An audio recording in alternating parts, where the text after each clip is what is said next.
Bom dia, irmãos, a paz do Senhor Jesus. É uma alegria estar aqui com os irmãos, mas também há um temor, né? Porque é a palavra de Deus, não é a minha palavra, é a palavra do Senhor. E eu quero falar nessa manhã com os irmãos, acho que tem mais uns 2 meses, eu recebi um tema para ser trabalhado num culto. Era escolhidos para sermos sal e luz. E é o tema desta mensagem, escolhidos para sermos sal e luz. O texto está em Mateus, capítulo 5, versos 13 e 14. Pode abrir sua Bíblia para a gente ler e vamos conversar acerca desses 2 versículos da palavra do Senhor. Amém? Mateus 5, versículos 13 e 14. Diz assim: Vós sois o sal da terra. Ora, se o sal vier a ser insípido, como lhe restaurar o sabor? Para nada mais presta, senão para, lançado fora, ser pisado pelos homens. Vós sois a luz do mundo. Não se pode esconder a cidade edificada sobre um monte. Esse texto ele está dentro do Sermão do Monte, que Jesus pronunciou. E eu achei muito interessante, numa das revistas de escola dominical, quando um dos autores colocou como introdução o seguinte, para introduzir o termo do Sermão do Monte. Ele dizia assim: o futebol é um esporte em que 11 jogadores de cada lado tentam fazer de tudo, colocar a bola do outro lado e evitar que a bola venha para o seu lado, né? Você vai defender, né? Você não quer nunca perder, você só quer ganhar, né? Então, é um jogo em que a pessoa sabe que está sujeita a levar pancada, né? Carrinho, empurrão, pontapé. Mesmo assim, o futebol é o esporte mais popular do mundo. O cristão deve saber que vestir a camisa de Cristo implica em sujeitar-se a passar o que ele passou e, principalmente, a viver como ele viveu. O cristão foi chamado para fazer diferença e não apenas marcar presença.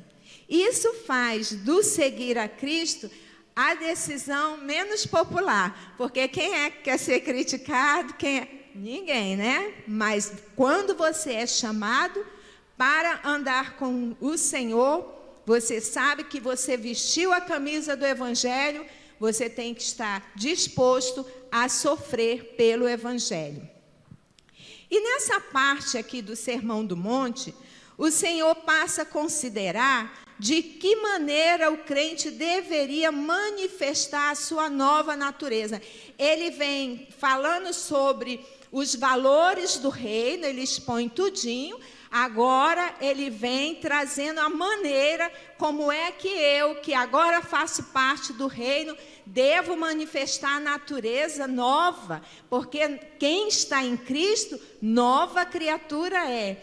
E aí eu peguei do comentário do Sermão do Monte, do Lloyd Jones, eu gosto muito dele. Ele era um médico, cardiologista, viu? E ele, assim, era um teólogo muito bom também.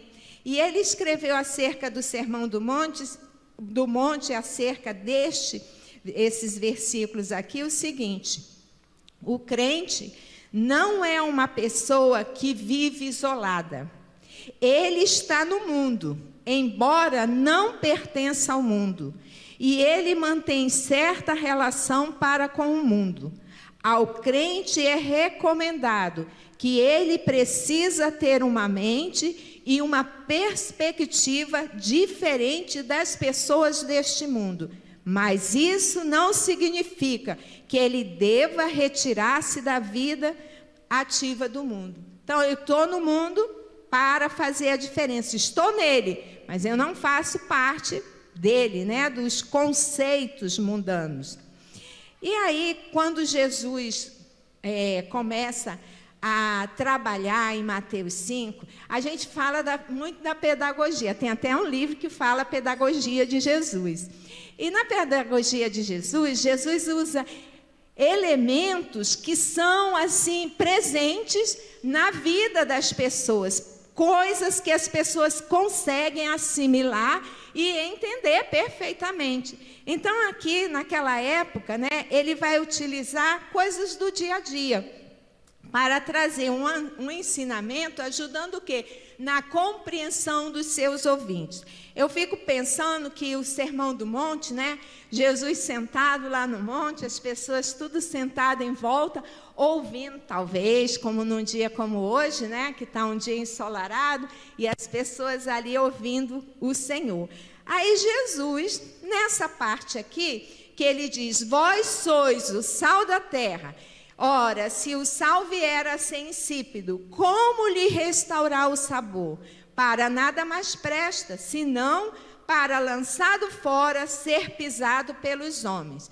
Vós sois a luz do mundo. Não se pode esconder a cidade edificada sobre o monte. Jesus aqui começa a usar duas metáforas que eram muito comuns para aquelas pessoas. A lamparina, quem não conhecia uma lamparina naquela época? Eu conheço lamparina porque eu vim lá do estado do Acre. E na minha infância era o seguinte, luz, só tinha luz elétrica a partir das 6 da noite até as 10. Depois das 10 horas, apagava tudo. Era o finzinho lá do Brasil, né? A gente estava lá na pontinha, então o negócio era muito complicado. Aí, o que nós tínhamos? Uma lamparina ou um candeeiro, né? Na minha casa tinha um candeeiro. O que resultava, irmãos, era que no dia seguinte a nossa narina estava cheia de fuligem, porque ela era produzida, né, pelo querosene que queimava. Então, ele traz essa metáfora falando sobre a lamparina e sobre o sal, que era muito comum, visto que estava ali perto do Mar Morto, rico em sal, né? E Jesus aqui está falando da propriedade do sal, não apenas de ser um tempero, aquilo que vai dar sabor, né? Porque você, quando está fazendo a sua comida, você joga lá o sal, que é para ressaltar o sabor. Mas ele está falando também de conservação, o poder que ele tem de evitar de que aquilo no qual ele for usado, ele não deixe que estrague, que venha se deteriorar. Nessa metáfora, Jesus estava mostrando o motivo pelo qual nós fomos chamados. É para que salguemos este mundo. Foi para isso que Deus te chamou. Para salgarmos a vida das pessoas, para salgarmos a nossa sociedade, a fim de que os valores do pecado, eles não se alastrem mais e mais, não se propaguem mais, porque tenha consciência que se o mundo não está pior, é porque existe um povo que faz a diferença e não permite que isso se alastre mais e mais. Um povo que está lutando contra o pecado, dizendo, não vamos permitir essa lei, não concordamos, e estão lutando. Por isso que nós fomos chamados para sermos sal e luz. E quando a gente é chamado, né, nós recebemos essa nova natureza, a gente é chamado para influenciar o meio onde nós nos encontramos. Se o mundo não apodreceu, é porque você está aí, meu irmão, porque a minha vida está aqui para fazer a diferença. Então, o sal, como um elemento de conservação, ele tem essa condição de impedir o apodrecimento. A vida do crente tem poder de exercer. Isso é muito bom que você guarde na sua mente isso. que você, meu irmão, tem poder de influenciar a sociedade, o meio aonde você está, pode ser influenciado pelo seu bom testemunho. É isso que Deus deseja, que a minha vida exerça influência positiva na sociedade.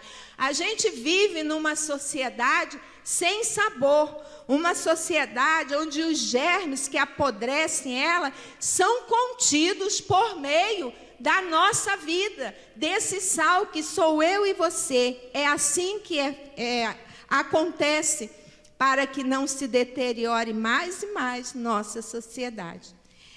E faz necessário a gente dizer também que o sal, ele não recebe sabor. Ele dá sabor, mas ele não recebe sabor não, viu? Ele existe para dar sabor e não para receber o sabor. Nós não somos influenciados pela sociedade.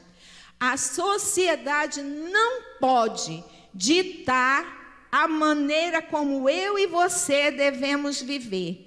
E, infelizmente, o que nós vemos hoje são os crentes sendo influenciados pela sociedade e não sendo influenciadores dela. Como que a gente vê isso? A gente vê isso principalmente nas nossas mídias sociais. Quando você abre as mídias, né, você tem seus amigos crentes. Não são amigos não crentes, não. São amigos crentes. Que aí você vê lá as postagens, às vezes palavrões, às vezes umas fotos mostrando uma sensualidade exacerbada, pensamentos assim que não batem com a palavra de Deus, e isso vai mostrando como que o cristão tem sido influenciado por essa sociedade.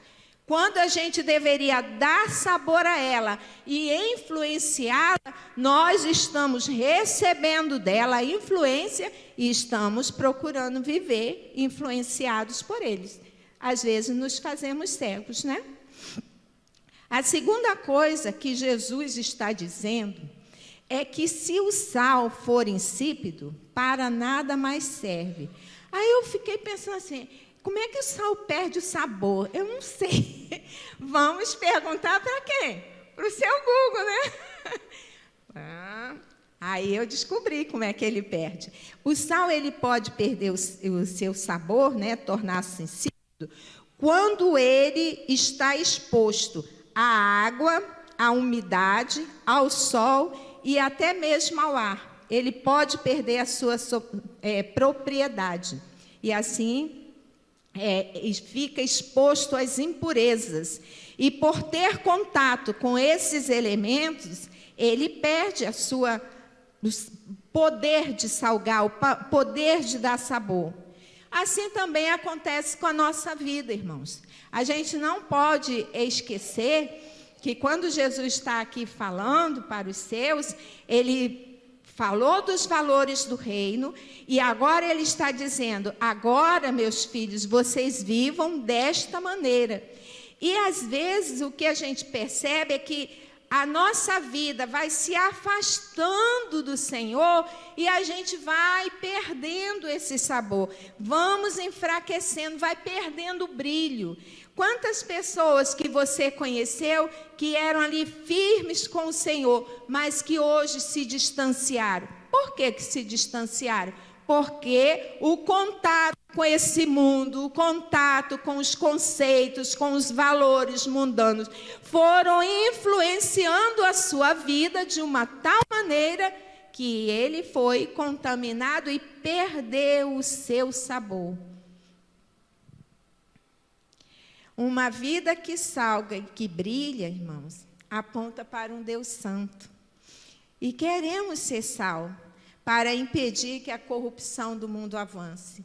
A gente olha para a nossa sociedade e, às vezes, você olha assim, dá medo, porque eu penso que eu já estou com essa idade, sou uma senhora.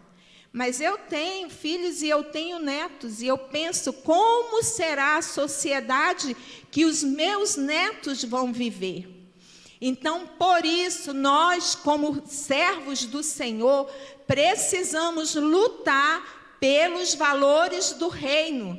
Para sermos sal e luz, a gente não pode estar exposto, sabe, às impurezas deste mundo. A nossa vida tem que ser realmente uma vida que influencie, que faça diferença nessa terra. Quando Jesus diz isso, Ele deseja que eu e você possamos atrair e ser para muita gente sabor na sua vida. Aí Jesus vai falar que nós somos a luz do mundo. Por que ele fala a luz do mundo? Porque dá a entender que o mundo, ele está em muitas trevas. Qual é o propósito da luz? O propósito da luz é brilhar no meio da escuridão, porque se eu estou brilhando, e quando eu me lembro do Acre, da minha infância, que a gente tinha a luz até 10 horas, e se passasse dessa hora era lamparina, mas nós também tínhamos uma lanterna para a gente andar, caminhar e não tropeçar nas coisas que estivessem no nosso caminho. E é nesse sentido que Jesus quer que a nossa luz brilhe na escuridão para revelar o que está encoberto. As trevas do pecado encobriram o entendimento das pessoas deste presente século. Então, nós que somos a luz deste mundo, precisamos fazer com que essa luz chegue para aqueles que estão em trevas, para que lhe abra o entendimento e eles possam enxergar. Porque a condição da nossa sociedade sem Cristo é uma condição de uma sociedade sem treva.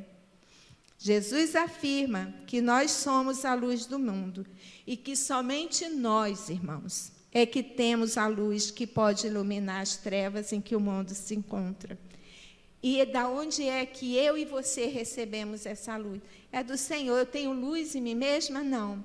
Eu tenho luz porque a minha vida um dia foi iluminada pelo Evangelho de Jesus. O Evangelho de Cristo trouxe a minha vida à luz, me mostrando que eu estava em trevas e que eu precisava vir para a luz. E essa mensagem impactou um dia a minha vida, impactou a sua vida. Então, o que Jesus está pedindo para você, igreja, nesta manhã? Que você seja luz aonde você está, porque você recebeu luz dele. A verdadeira luz é Cristo Jesus. E nós recebemos, a nossa vida foi mergulhada, sabe? Por essa luz entrou e transformou a nossa vida e a nossa maneira de viver. Jesus afirma que nós somos a luz do mundo, que nós temos a luz que pode iluminar as trevas. Então, eu e você temos uma luz que pode iluminar essas trevas em que o mundo se encontra com tantas coisas assim, berrantes aos nossos olhos. Somos nós, eu e você, que podemos fazer essa diferença. Aí tem um texto lá em Efésios 5:8 que diz assim: pois outrora erais trevas, porém agora sois luz do Senhor. Andai como filhos da luz. Então, Jesus está pedindo para nós que nós andemos como seus filhos. Jesus veio a fim de iluminar as trevas, revelando a causa das trevas, que é o pecado, e a fim de preparar um novo e vivo caminho que nos tira dessas trevas e nos traz para a sua gloriosa luz. A luz muitas vezes vai enfraquecendo. Aí eu fico pensando, outro dia a luz da minha sala estava lá piscando, eu falei, ela está querendo apagar, ela está querendo queimar. E queimou mesmo. Mas na nossa vida também, às vezes dão uns alertas, sabe? Tem uns alertas na nossa vida que a nossa luz, ela está fraquinha, ela está assim, ficando opaca. E quando é que a nossa luz, né, se torna fraca? Quando é que a nossa luz fica opaca? Quando nós negociamos os valores do reino. quando nós nos afastamos da verdadeira luz. Isso pode enfraquecer. E eu penso, o que é ser luz? O que é ser luz para você? Nesse mesmo capítulo aqui, que Jesus está conversando com o seu povo ali, no verso 16, ele diz assim: assim, brilhe a vossa luz diante dos homens, para que vejam as vossas boas obras e glorifiquem a vosso Pai que estás nos céus. E essas boas obras que Jesus está falando aqui, porque a gente está falando dentro do capítulo que trata do Sermão do Monte, são esses valores que o Senhor está passando para os seus servos. São as características de um verdadeiro cristão. É dessa maneira que a nossa luz vai brilhar nessa sociedade. Se eu e você vivermos da maneira que o Senhor está ensinando, não abrindo mão dos valores do reino, porque a luz enfraquece e se apaga quando a gente vai fazendo concessões. E muitas vezes na nossa vida, a gente vai abrindo. Não tem nada demais. Não tem nada demais. Todo mundo faz, mas você não é todo mundo. Você é diferente. Você foi chamado para influenciar. E como é bom, irmãos, quando você escuta o testemunho de alguém que diz assim: olha, eu admiro fulano, porque fulano tem uma conduta exemplar. Todos aqui fazem assim e assado, mas ele permanece daquela maneira. Ele está sendo uma boa influência. E é isso que o Senhor espera de mim e de você, que a gente seja uma influência para este mundo, mostrando que ele está em trevas, mas que existe uma luz que pode resplandecer no meio dessas trevas e fazer com que a gente enxergue a nossa condição diante dele e sermos libertos das trevas e virmos para o seu reino. Essas são as características, sabe, daquele que deve andar com Jesus. E nessa manhã eu quero, assim, pensar com você o seguinte: nós precisamos ser pessoas que, quando chegam no ambiente, torna ele agradável, iluminado, pois onde a luz chega, chega a esperança e chega a alegria também. E Efésios 5:13 também diz o seguinte: mas todas as coisas, quando reprovadas pela luz, se tornam manifestas, porque tudo que se manifesta é luz. A nossa presença, a nossa conduta na sociedade mergulhada em trevas, as afasta. Nós afastamos essas trevas com a nossa maneira de viver, nossa conduta na presença de Deus.